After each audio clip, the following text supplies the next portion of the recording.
Olá pessoal, hoje a gente vai falar sobre a aula 2 do C5, então vamos dar uma olhadinha nos objetivos. Os objetivos dessa aula são: o aluno deve descrever os aspectos histofisiológicos dos rins, descrever os mecanismos renais de controle da pressão arterial, descrever o papel do rim na patogenia da hipertensão arterial. Então vocês observam que é uma aula com objetivos bem complexos. Então, vamos dar uma olhadinha no que a gente pode falar a respeito disso. Aqui a gente tem a cápsula renal. Então, vamos começar de fora para dentro, tá? Primeiro, o rim ele vai ser revestido por essa cápsula de tecido conjuntivo, que vai ter uma região mais externa e uma região mais interna.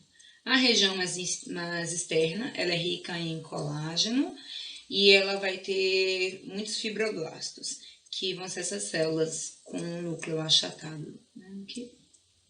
Já na região, na camada interna da cápsula renal, a gente vai ter muitos miofibroblastos e a gente vai observar os núcleos redondos dessas células, certo? Essa é uma coloração especial justamente para corar as fibras colágenas. Certo, então falando sobre córtex e medula. O córtex e a medula eles vão apresentar estruturas diferentes. Então, o que a gente vai observar de estruturas histológicas no córtex? Então, no córtex a gente vai ver os corpúsculos renais. Olha aqui, a gente observa dois corpúsculos renais nessa imagem. A gente vai ter os túbulos contorcidos, tanto proximal quanto distal. A gente vai ter túbulos retos. Aí também pode ser o proximal e o distal. A gente vai ter ductos coletores, né, que vai ser esse aqui, nessa imagem, ficando bem retinho. O ducto coletor, o túbulo conector, que ele vai ligar o túbulo contorcido distal ao ducto coletor, túbulo conector. Vai ter arteríolas, as células justaglomerulares, que eu vou mostrar para vocês, a mácula densa, que vai estar nessa região aqui, ó. Por aqui, a gente vai ter a mácula densa, que eu vou falar melhor para vocês a respeito dela. Já na região medular, tudo isso aqui foi nessa região aqui, que é a região cortical. Já na região medular, o que a gente vai ter? Vai ter os túbulos retos, e aí, quando a gente fala em túbulo reto, a gente está falando do túbulo reto proximal, o reto distal, os ramos da alça de Henle, né? Descendente ou ascendente, né? Todos esses túbulos vão estar aí na região medular. E a gente também vai ter ducto coletor. Ok? E também vamos ter uma rede de vasos que a gente vai chamar de vasos retos.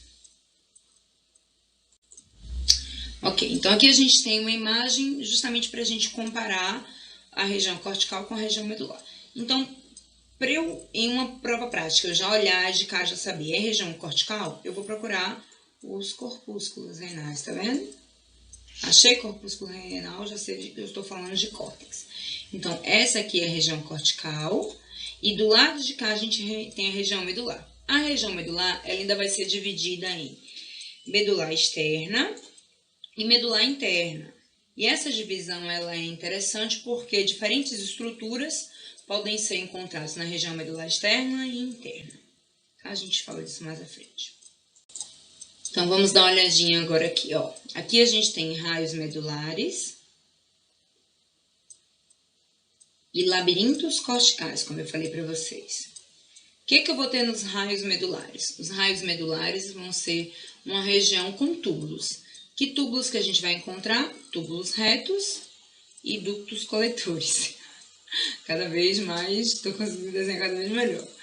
Beleza. E nos labirintos corticais? Que é essa região onde eu estou vendo os glomérulos e tudo mais, né? Eu já vou ter os corpúsculos renais com seus glomérulos, né? Os túbulos contorcidos proximal e distal. E também vou ter os túbulos conectores, certo? Então, daqui a pouco eu vou mostrar para vocês a estrutura do néfron e vocês vão conseguir observar como o néfron, a região do corpúsculo renal, ela está na região dos labirintos corticais, e a região que vai se ligar ao túbulo coletor vai estar justamente nos raios medulares. Ok. Aqui a gente tem embaixo um corte transversal. E o raio medular, ele está delimitado aqui pelo pontilhado, tá vendo? Isso aqui é uma região de raio medular. E do lado, ó, observa, um glomérulo. Então, do lado é um labirinto cortical. Certo. Lembrando que tudo isso aqui vai estar no córtex, tá? Na região do córtex. Certo. E o que é o túbulo urinífero? O túbulo urinífero, ele é a junção do néfron com o túbulo coletor. Vários néfrons vão levar a urina para um mesmo túbulo coletor, né? O ultrafiltrado, que está sendo concentrado para o túbulo coletor, para um túbulo coletor. Então, aqui a gente tem um exemplo, ó, 2 néfrons, um néfron aqui, outro néfron aqui, levando para um mesmo túbulo coletor, tá? Então, para a unidade do túbulo coletor, com néfron, a gente chama de túbulo urinífero. Então, diversos néfrons são drenados para um único túbulo coletor, como eu falei, e múltiplos túbulos coletores se unem na região medular profunda, formando os ductos de Bellini, que eu vou mostrar para vocês daqui a pouco, que vão ser uma região, eles vão estar perfurando a papila renal em uma região crivosa. O que é uma região crivosa? É tipo quando você pega uma peneira, não é cheio de pontinhos, é dessa maneira que a gente observa, como se fosse uma peneira com os pontinhos, sendo que cada pontinho é um túbulo coletor que está desembocando ali, tá? Então, olha o que eu falei para vocês. Como eu tinha dito, ó, aqui a gente tem a região do glomérulo com os túbulos contorcidos, que vão formar os labirintos corticais, e observem como eles vão levar o conteúdo para o mesmo túbulo coletor. E esse túbulo coletor estaria na região de raio medular, ó. Aqui é a região do centro do raio medular, certo? Então, é por isso que fica essa organização.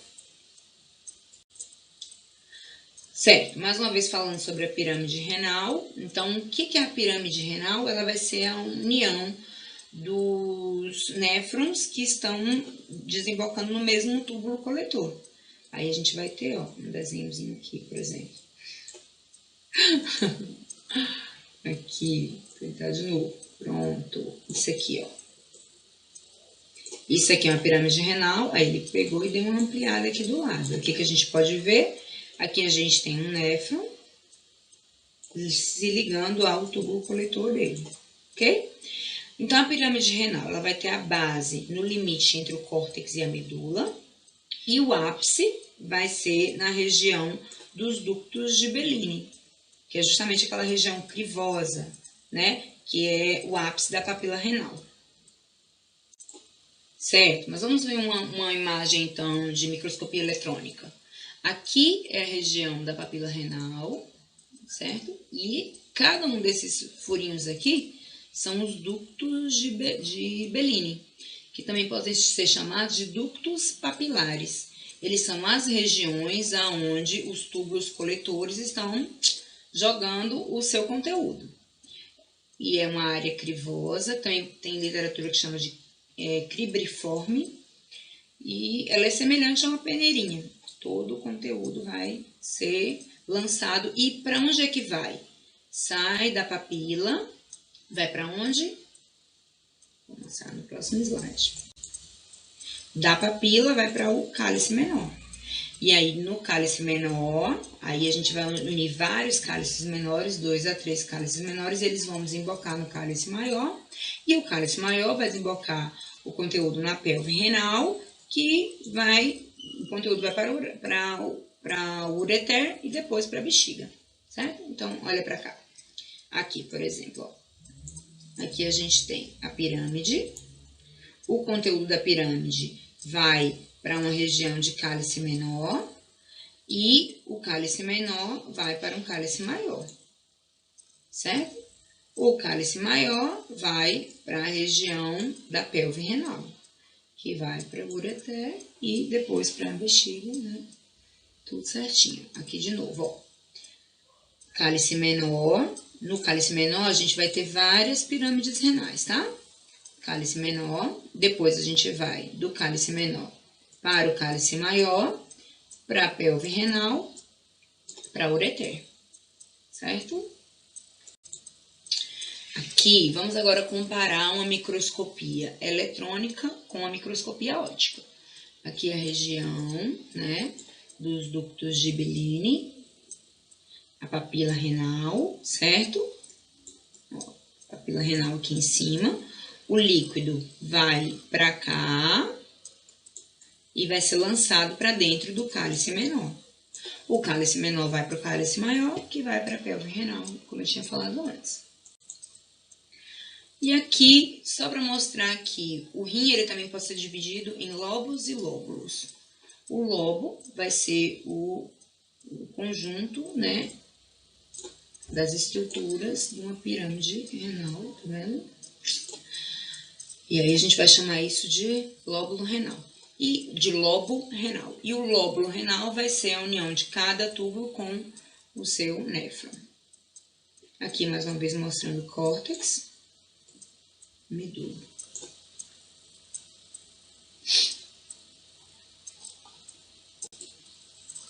Certo, então vamos agora falar do néfron, tá? O néfron ele é a unidade funcional e estrutural do rim e ele vai ser dividido numa região do corpúsculo renal e na região tubular, tá? Então, o corpúsculo renal ele vai ser dividido em polo vascular, polo urinário, glomérulo, cápsula de Bowman, que vai ter folheto parietal e folheto visceral. Vou mostrar isso daqui a pouco para vocês melhor. E os túbulos, a gente vai ter o segmento espesso proximal, que vai ter túbulo contorcido proximal, túbulo reto proximal. Aí a gente vai ter o ramo da alça de Henle, né? Que é o ramo delgado descendente e ascendente. Delgado descendente, delgado ascendente. E a gente vai ter o segmento espesso distal, que vai ser túbulo reto distal, túbulo contorcido distal. Depois a gente tem aqui um túbulo conector, que vai se ligar ao ducto coletor, tá? A junção de túbulo conector com ducto coletor, a gente pode chamar de túbulo coletor. A função dessa parte do corpúsculo renal é fazer a filtração do sangue para produzir um ultrafiltrado, e o ultrafiltrado ele vai ser modificado na região dos túbulos, tá? Para que no final das contas a gente produza a urina. Aqui está só mostrando um néfron e a posição desse néfron em relação a um rim, tá? Só para vocês conseguirem fazer a correlação. Ok, então vamos agora falar sobre o corpúsculo renal. Ele também pode ser chamado de corpúsculo de Malpighi. E ele vai ter, vamos começar por aqui, tá? A gente vai ter o polo vascular, vai ter uma arteríola aferente. Por ela o sangue vai entrar, vai para a região dos glomérulos, né? Dos capilares glomerulares, né? Vai percorrer ali os capilares glomerulares. E o sangue vai sair pela arteríola eferente, certo? Aqui, ligado à arteríola aferente, a gente tem o túbulo reto distal, que ele vai ter uma região espessada, né? Vai ter um espessamento do epitélio, que a gente chama de mácula densa, que vai ser muito importante para o aparelho justaglomerular, que a gente vai ver daqui a pouco. Cobrindo todo o glomérulo, a gente vai ter a cápsula de Bowman, que vai ter dois folhetos. O folheto parietal, que é um epitélio pavimentoso simples, e o folheto visceral, que vai ser formado por células especializadas, que são chamadas de podócitos. E essas células são muito importantes, porque é como se elas abraçassem o vaso e a pressão que elas vão fazer, a maneira como elas vão apertar o vaso, vai fazer com que o líquido escorra e dessa maneira o ultrafiltrado vai ser lançado aqui nesse espaço que é chamado de espaço de Bowman, tá? Que também aqui a gente está chamando de espaço capsular. E depois o líquido ele vai sair pelo túbulo reto proximal. Ok. Aqui está mostrando uma imagem histológica para a gente comparar, tá? Então aqui a gente vai ter a mácula densa, lembrando que ela é um espessamento do epitélio do túbulo reto distal. A gente vai ter o polo vascular, o polo urinário, que eu esqueci de falar, né? O polo urinário vai ser por onde vai sair o ultrafiltrado. Aqui a gente tem o espaço de Bowman, aqui a gente tem os capilares glomerulares, que fica difícil para ver que eles são vasinhos, mas eles são vasinhos, tá? E aqui a gente vai ter o folheto parietal da cápsula de Bowman, e lá ligado aos vasos a gente vai ter o folheto visceral. É muito difícil histologicamente diferenciar os tipos celulares que estão aqui dentro, com HE. A menos que você faça uma coloração específica, é muito difícil. Então, em uma prova, eu não pediria para vocês diferenciarem os tipos celulares que a gente vai ver aqui dentro, porque seria mais complicado.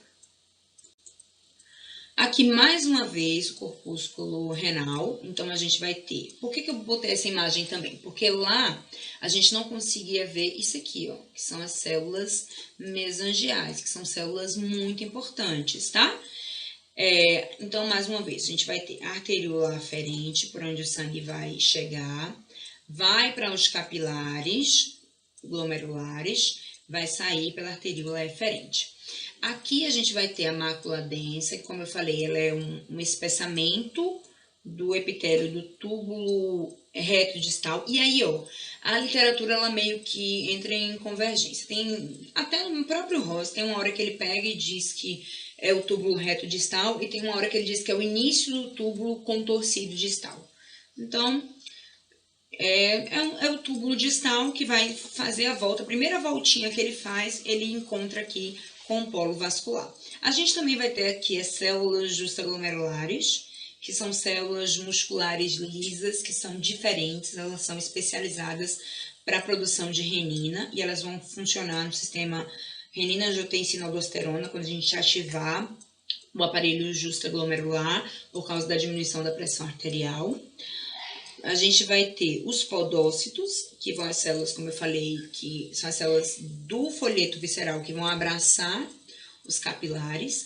As células mesangiais, elas vão estar tanto nessa região aqui visceral, como elas também vão estar na região interna, né, do corpúsculo.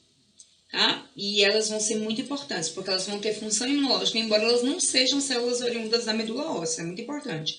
Mas elas têm função imunológica tanto de fagocitose quanto de produção de várias citocinas. E em algumas patologias, quando você tem proliferação de células para desenvolver uma resposta imunológica, são elas que proliferam. Então é muito interessante a gente conhecer elas. Elas também vão ter uma função estrutural, como se elas colocassem cada coisa no seu lugar aqui dentro do corpúsculo.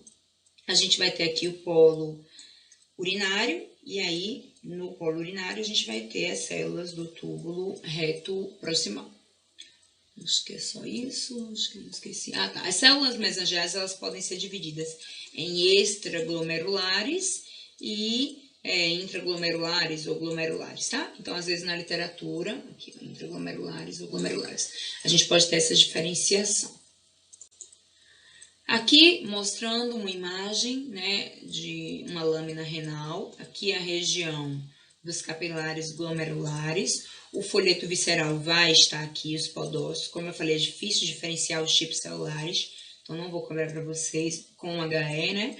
Aqui a gente vai ter o folheto parietal da cápsula de Bowman, aqui a gente tem a arteríola aferente, e na arteríola aferente a gente tem as células justaglomerulares, que são as células diferenciadas de músculo liso que produzem a renina. Ok? Aqui em volta a gente tem vários túbulos, né? A maioria é túbulo reto. E aí vocês vão ver daqui a pouco, que eu vou mostrar para vocês, que ele fica com essa estruturazinha dentro. Parece uma poeirinha dentro. Daqui a pouco a gente vai falar sobre eles. Como diferenciar o reto o proximal do distal. Aqui de novo um glomérulo, um corpúsculo, né, glomerular. Aqui dentro os capilares, né? Aqui a cápsula de Bowman, um folheto parietal.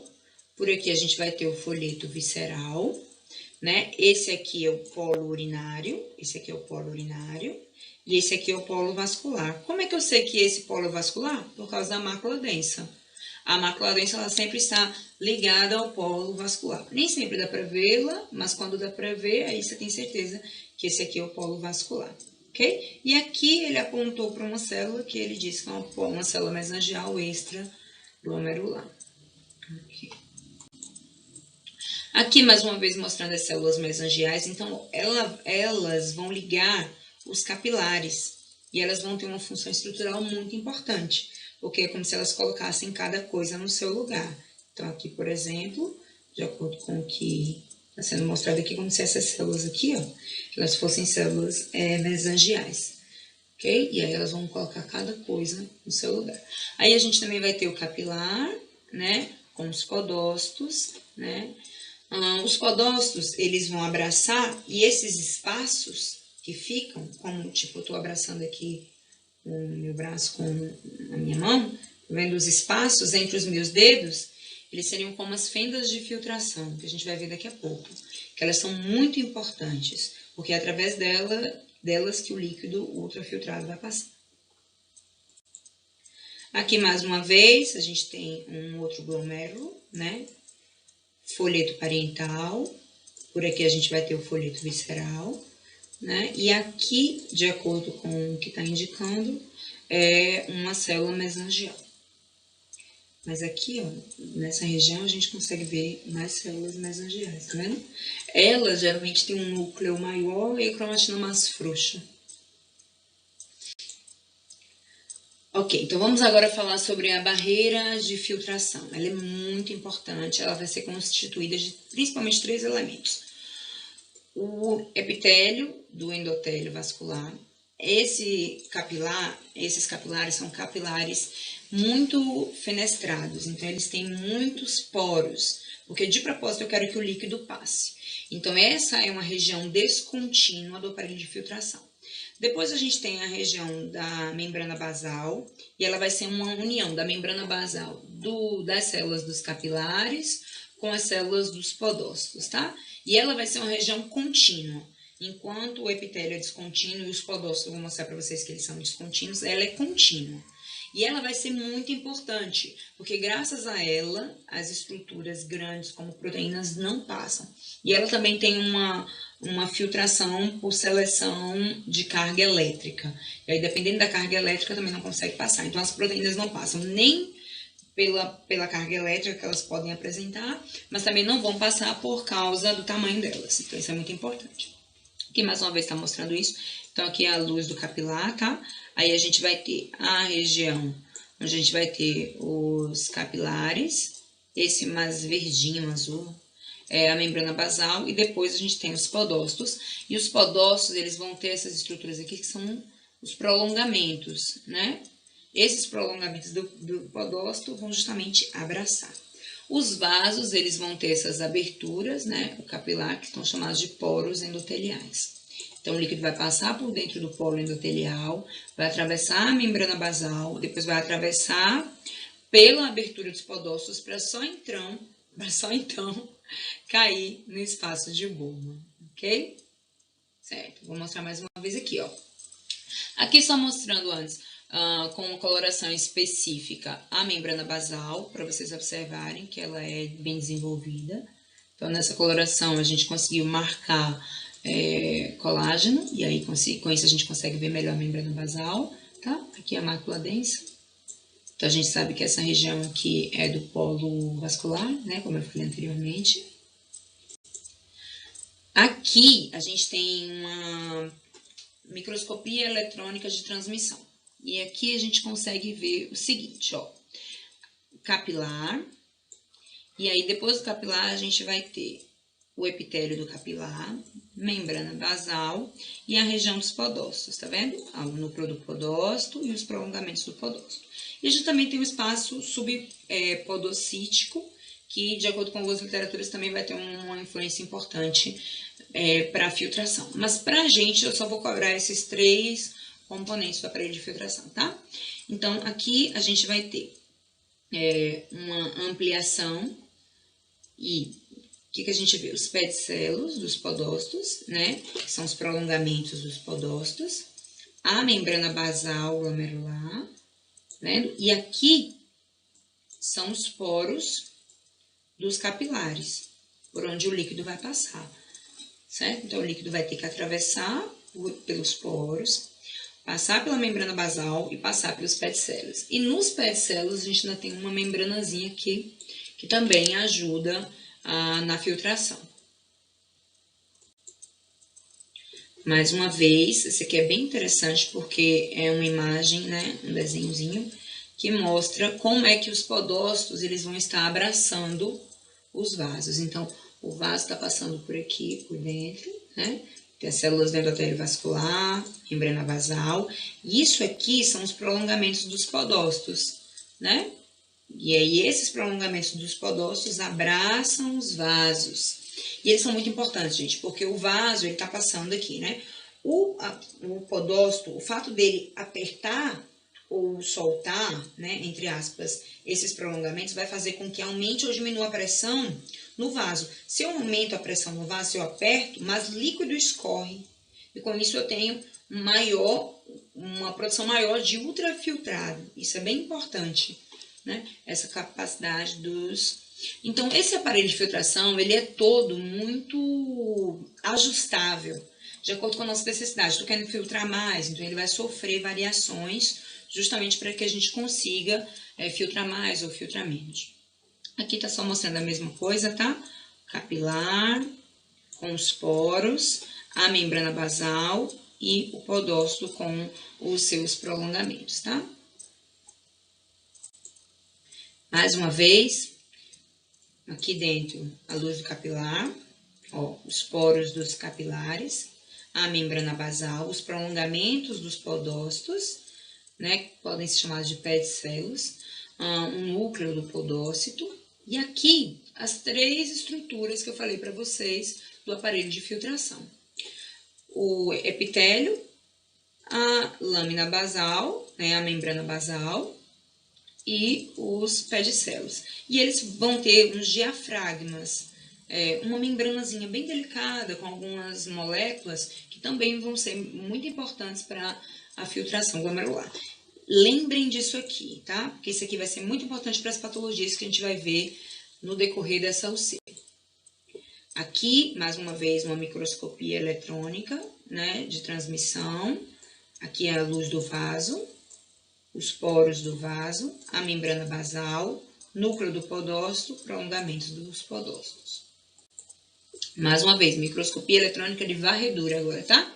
Só para mostrar como ficam os podócitos, os prolongamentos, e essas aberturas são as fendas de filtração, porque no final das contas, o líquido do ultrafiltrado vai passar através delas, e elas são o que a gente está observando aí são os prolongamentos dos podócitos. Como é microscopia eletrônica de varredura, a gente consegue ver assim por cima, né? E como é que acontece o processo de filtração? O sangue vai entrar pela arteríola aferente, entrou pela aferente, aí a gente vai passar aqui por dentro, certo?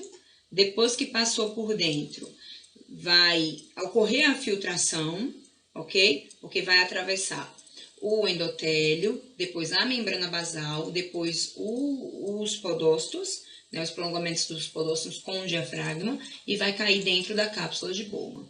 Caiu dentro da cápsula de Bowman, o ultrafiltrado vai seguir para que ele sofra todas as modificações lá nos túbulos e o sangue vai sair pela arteríola eferente. Então, aqui está mostrando isso, ó, poro endotelial, lâmina basal, fendas de filtração, lá dos podócitos, isso tudo a gente chama de aparelho de filtração ou barreira de filtração.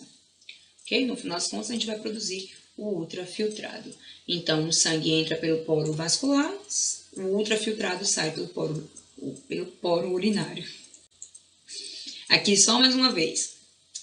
Sangue, né? Entrando, observem que é um corte transversal do vaso, tá? O sangue vai passar pelos poros dos capilares, vai ultrapassar a membrana basal, vai passar pelos podócitos e aí depois vai entrar dentro do espaço de Bowman e vai sair lá pelo polo urinário. Ok, então agora vamos falar dos túbulos. Os túbulos, eles vão ser túbulo contorcido proximal, que é esse primeiro, assim que o ultrafiltrado sair, ele vai passar por ele. Túbulo reto proximal, que também pode ser chamado de ramo descendente espesso da alça de Henle, ramo descendente delgado da alça de Henle, ramo ascendente delgado da alça de Henle, túbulo reto distal, que também pode ser chamado de ramo ascendente espesso da alça de Henle, túbulo contorcido distal, e aí a gente pode ter um túbulo conector e no final das contas a gente vai ter o ducto coletor. Lembrando que a junção do túbulo conector com o ducto coletor a gente chama de túbulo coletor. Vamos agora falar de cada um deles, né? Não vou me ater muito, vocês têm que ir no livro para ver a parte mais fisiológica, tá? O túbulo proximal, ele também pode ser chamado de pars convoluta, né? Ele vai ser essa regiãozinha aqui. Depois dele, a gente vai ter o túbulo reto proximal, eles vão ter, e depois a gente vai ter o ramo descendente delgado da alça de Henle. Todos eles vão ter uma função muito parecida, todos eles vão fazer muita absorção de água, porque eles vão reabsorver o sódio, e aí o sódio vai entrar dentro da região do tecido, e por causa do sódio, o cloro vai atrás, formando NaCl, ali na região cortical, né, principalmente, e aí isso vai fazer com que aquela região do interstício fique concentrada.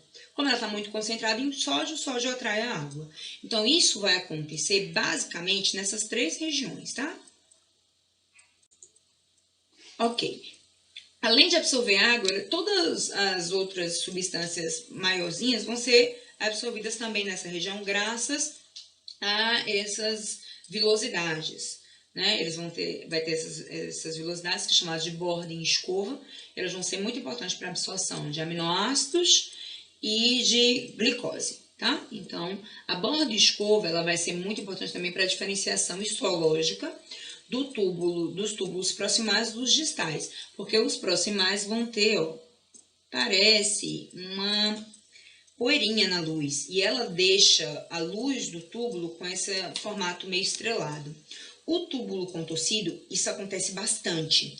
Já no reto, é mais discreto, mas isso possibilita diferenciar o túbulo proximal do túbulo distal. Porque, ó, observe, esses aqui são os túbulos proximais, estão vendo como parece que tem essa poeirinha? Já os túbulos distais, a luz é lisa. E além disso, nos proximais, você não consegue ver todos os núcleos, porque as células elas são maiores e às vezes quando você corta, não pega o núcleo no corte. Já os túbulos distais, as células elas são mais próximas, então praticamente todos os núcleos aparecem, tá vendo? É outra coisa também que a gente consegue observar para diferenciar os túbulos proximais dos distais. A alça de Henle ela vai ser bem delgada. Na literatura mostra que a gente pode ter 4 tipos celulares na alça de Henle, tá? O ramo descendente ele vai ser muito permeável à água e ele vai fazer muita absorção de água. Já o ramo ascendente ele vai ter características semelhantes à do túbulo distal e aí ele vai ser quase impermeável à água. E à medida que vai subindo, vai ficando cada vez mais impermeável à água, tá? Então, o descendente, como eu falei, ele vai ser muito permeável à água. A alça de ele vai ligar os dois segmentos, o ascendente e o descendente. E o descendente, ele vai ser moderadamente permeável, mas ele já é bem menos permeável à água. E à medida que vai subindo, ele vai ficando cada vez, não vai ficando mais permeável à água. Certo. Histologicamente, ele vai ter um epitélio mais achatadinho, ok? O epitélio mais achatado você vai ver túbulos proximais e distais, e no meio você vai ver esse túbulo com epitélio pavimentoso, quase, né? Tem literatura que diz que é cúbico baixo, mas ele vai ser mais achatado e vai ser fácil de diferenciar ele histologicamente. O túbulo distal, aí a gente vai ter a porção reta, né, do túbulo distal, que é o ramo ascendente espesso da alça de Henle, né? Ele vai ser impermeável à água e ele vai reabsorver bastante sódio, cloro e outros íons. Isso vai ser muito importante por causa da contracorrente que vai acontecer depois. Porque observem que a água sai na parte descendente e os eletrólitos saem na parte ascendente. Quando você tirou a água antes, mas estava cheio de eletrólito, então esse líquido aqui estava concentrado. Mas agora, quando eu tiro também os eletrólitos, ele volta a ficar diluído. E isso é importante. À medida que ele vai subindo, o ultrafiltrado vai voltando a ficar diluído, não porque na parte ascendente ele perdeu água, mas porque ele perdeu eletrólitos. Então, a porção distal, quando ela começa a se contorcer, aí a gente vai ter a região da mácula densa, né? Que é a região proximal ao corpúsculo renal, ao polo vascular do corpúsculo renal. E ele praticamente toca na arteríola aferente, onde a gente vai ter lá as células justaglomerulares. Então, na porção convoluta, né? A porção contorcida distal, parte convoluta, que é o túbulo contorcido distal. Aí a gente vai ser também impermeável à água e à ureia, mas vai ser bastante permeável aos íons, né? E todo esse conteúdo vai drenar para o túbulo conector, que depois vai para o ducto coletor, e tudo pode ser chamado de túbulo coletor, a junção dos dois. Histologicamente, olha como a gente tem aqui. Olha o que a gente tem aqui. Como eu falei para vocês, ó, a luz ela fica bem clarinha, bem limpinha, né? Diferente dos proximais, que observa como quase não dá para ver a luz, né? As células a gente consegue ver praticamente todos os núcleos das células. Então, é com isso que a gente pode diferenciar o túbulo distal do proximal. E esses daqui, ó, são ossos de Henle. Olha como eles são bem achatados. Então, nessa imagem, por exemplo, tá muito fácil de diferenciar proximal, né, do distal, por exemplo, né, e da alça de Henle. Ok? Aqui, mais uma vez, ó, túbulo contorcido distal, a luz bem clara. Todos esses aqui são proximais, ó, como a luz fica difícil de ser visualizada. Isso por quê? Por causa da borda em escova. Aqui também um distal e um proximal. E a borda em escova vai deixar a luz do proximal com esse formato estrelado, que às vezes nem fica tão visível. Ok, túbulos coletores, eles vão transportar o ultrafiltrado e vão fazer as modificações finais, tá? Então, nele a gente vai ter a absorção de água, mas essa absorção de água é dependente de aldosterona, porque ela vai inserir aquaporinas e as aquaporinas vão permitir que a água seja reabsorvida, ok? Então, ele é muito importante para terminar de concentrar a urina. E histologicamente muito fácil de identificar eles, porque eles têm essas divisões. São os únicos que você consegue ver bem clara a divisão entre as células. Ele tem o epitélio cúbico, mas à medida que ele vai indo em direção à área crivosa da papila, aí o epitélio ele vai ficando cada vez mais espesso, e aí ele vai passando a ser cilíndrico. À medida que vai descendo, ele vai ficando cilíndrico. Mas o que caracteriza principalmente é a divisão entre as células, que olhou já sabe que é o ducto coletor. Agora vamos dar uma olhadinha na fisiologia, tá? Então, primeiro a gente tem aqui o glomérulo. A gente já comentou que pela arteríola aferente o sangue vai entrar, vai ser filtrado no glomérulo, os podócitos vão apertar os capilares glomerulares e o ultrafiltrado vai vazar aqui para dentro da cápsula de Bowman e o sangue sai pela arteríola eferente. Uma vez que o ultrafiltrado ele já foi produzido, ele vai percorrer primeiro o túbulo contorcido proximal. Esse ultrafiltrado, a princípio, ele é isosmótico, ou seja, ele tem a mesma concentração do sangue. Mas aqui, no túbulo proximal, bem como no reto proximal e no ramo delgado da alça de Henle, a gente vai ter absorção de íons e de água. Nessa região do túbulo contorcido, a gente vai ter bastante reabsorção de sódio, graças à bomba sódio-potássio, e a gente vai ter também a absorção de cloro, que vai formar NaCl e vai atrair a água. E aí, com isso, a gente vai ter, no final das contas, a produção de um ultrafiltrado hiperosmótico, tá? Porque ele vai perdendo água e vai ficando cada vez mais concentrado. Quando a gente chega aqui na região ascendente, à medida que a gente vai subindo, vai ficando impermeável à água. O ramo delgado ascendente ele ainda é um pouco permeável à água, mas o ramo espesso e o contorcido, eles são completamente impermeáveis à água, mas eles permitem a passagem de bastante íons. E aí, como a água não sai, mas os íons saem, quando a gente chega aqui em cima, a gente tem novamente um ultrafiltrado, só que agora ele não é mais hiperosmótico, ele é hipoosmótico, ou seja, ele tem muita água. E quem vai ser responsável pela concentração final vai ser o ducto coletor. Mas o ducto coletor, ele é pouco permeável à água. Ele vai ficar mais permeável à água graças à ação da aldosterona, que vai promover a inserção de aquaporinas. E essas aquaporinas, elas vão fazer com que, graças ao ADH, tá? Graças ao ADH, o hormônio antidiurético, a gente vai ter inserção de aquaporinas, e essas aquaporinas, elas vão fazer com que a água saia de dentro do tubo, do ducto coletor e vá para o interstício. Ok.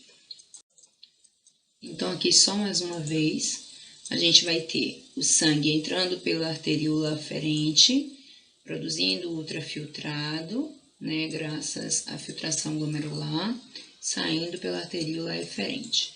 O ultrafiltrado, a princípio, ele é isosmótico, mas à medida que ele vai descendo na região proximal, ele vai perdendo cada vez mais água, vai ficando hiperosmótico. Por outro lado, na região ascendente, a medula vai ficando cada vez mais concentrada, porque o túbulo é impermeável à água, mas é permeável aos íons. E aí, com isso, a medula vai ficar cada vez mais concentrada. E quando chega aqui em cima, o ultrafiltrado ele já é hiposmótico. Mas o ducto coletor vai ser responsável pela concentração. Por quê? À medida que o ultrafiltrado for descendo no ducto coletor, graças à ação do ADH, que vai inserir aquaporinas, a água vai ser reabsorvida. E também graças ao fato da medula estar hiperosmótica. Isso vai fazer com que no final das contas a urina fique concentrada. Tá? A gente tem que lembrar também do sistema de trocador, né? O sistema de contracorrente. O que é o sistema de contracorrente? Observem como o sódio e a água, eles vão se movimentar do ultrafiltrado para o interstício, para dentro do vaso. Nesse caso, a princípio, nas arteríolas, né? E depois nas vênulas. Okay? Então, tanto os íons quanto a água vão fazer essa passagem entre os túbulos e os vasos que vão estar cercando, que são os vasos retos. Então, isso é muito importante, tanto para manter a concentração do ultrafiltrado, mas também para manter a concentração sanguínea. Aqui, só mais uma vez, fazendo a comparação, ó, do túbulo distal com o torcido distal. Observa como a luz ela é bem clara, né? E a gente não tem essa poeirinha. E observe os núcleos, como praticamente todos os núcleos aparecem. Já no proximal, os núcleos não aparecem todos e a luz ela é mais estrelada, ok? Aqui a gente também tem proximais e distais. Esses aqui, como eles têm a luz maior, então eles provavelmente são da parte reta, tá? E não da contorcida. A parte reta, ela tende a ser com a luz mais ampla. Okay, aqui o glomérulo, a cápsula de Bowman com folheto parietal e o folheto visceral. Aqui tá mostrando a entrada, tá vendo? Dos capilares glomerulares, as arteríolas. Como a gente não tá vendo a mácula densa, não dá nem para saber qual arteríola é, se é aferente ou eferente. Aqui mostrando as legendas, né? Se vocês quiserem depois dar uma olhada. Olha, aqui também tem um ducto coletor. Nem tinha visto um ducto coletor. Não tá dando para ver essa distância, mas a gente teria que ver os espaços entre as células. Ó, aqui dá para ver um pouquinho. Não sei se vocês vão conseguir ver. Tem espaços entre as células e é esse espaço que vai ajudar a gente a diferenciar, tá? E como eu falei, ó, do lado de cá a gente tem as partes retas, tá vendo? Parte reta. Por que que eu sei que é reta? Porque a luz ela é mais ampla. Tem mácula densa. Cadê? Ah, aqui, ó, a mácula densa, tá vendo? É a mácula densa. Que, lembrando, ela é um espessamento do túbulo distal, contorcido distal. E aí vai variar de acordo com a literatura. Aqui, mais uma vez, vamos dar uma olhadinha. Olha esse daqui. Isso aqui é o túbulo coletor. Olha os limites entre as células, tá vendo? Aí dá pra ver que é um túbulo coletor. Vou apagar para vocês darem uma olhada. Aqui é a alça de Henle. E esse aqui tá interessante, porque essa região aqui ainda é uma região de túbulo espesso. E essa do lado de cá é delgado. Ramos espesso e delgado. E aqui tem vários ramos delgados, alços de Henle, vários deles. Aqui no túbulo proximal, observa como a luz ela fica mais estrelada, né? Vários túbulos proximais e os distais, a luz fica mais limpinha e a gente consegue ver mais os núcleos. A gente consegue contar praticamente todos os núcleos. Lá no proximal a gente não consegue contar todos os núcleos e a luz ela é mais estrelada. Lembrando que como isso aqui com certeza é reto, aí a luz ela é mais aberta.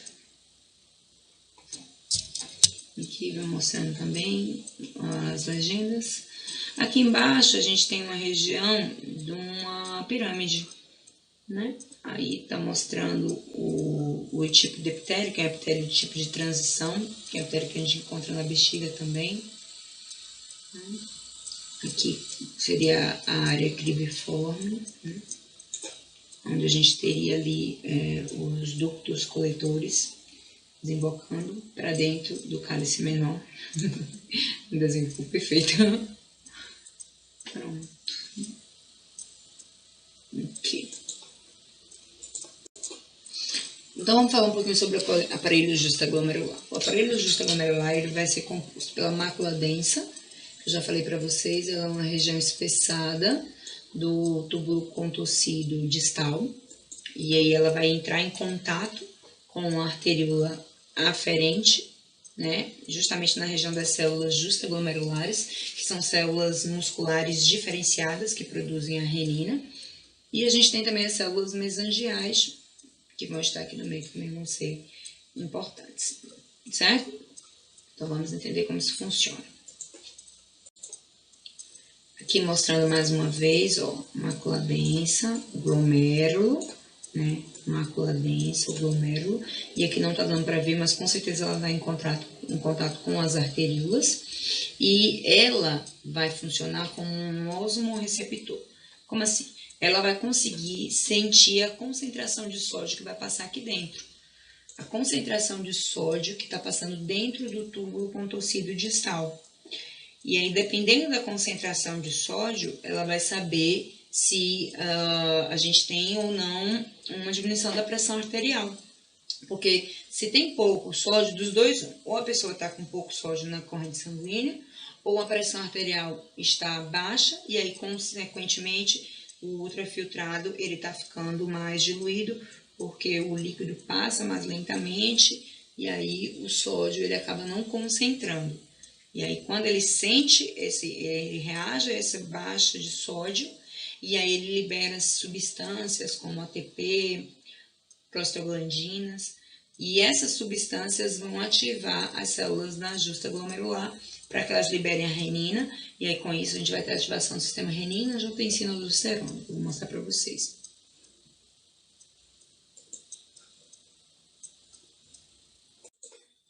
Enquanto, por um lado, a gente tem umas células da mácula densa que vão ser ativadas pela diminuição da concentração de sódio, a gente tem também a ativação das células justaglomerulares, que elas são mecanorreceptores.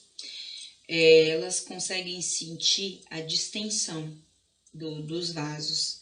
Então, se ela sente que o vaso está muito distendido, ou seja, que a pressão ela vai estar baixa por causa disso, aí ela pega e libera a renina. Então, distendeu o vaso, vai liberar a renina, e a liberação da renina vai ativar o sistema renina-angiotensina-aldosterona.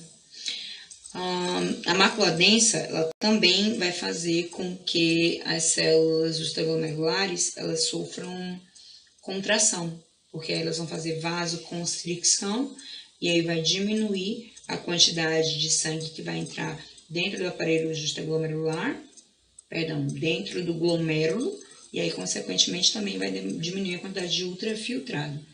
E meu objetivo, se eu quero subir a pressão arterial, é eu reter líquido, né?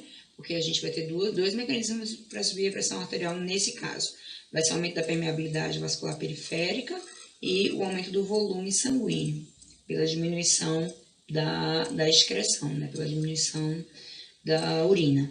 E aí, esse vai ser o mecanismo. As células justaglomerulares, elas também vão ficar sensíveis a essa distensão. E aqui está mostrando, ó, as células justaglomerulares na arteríola aferente, ok?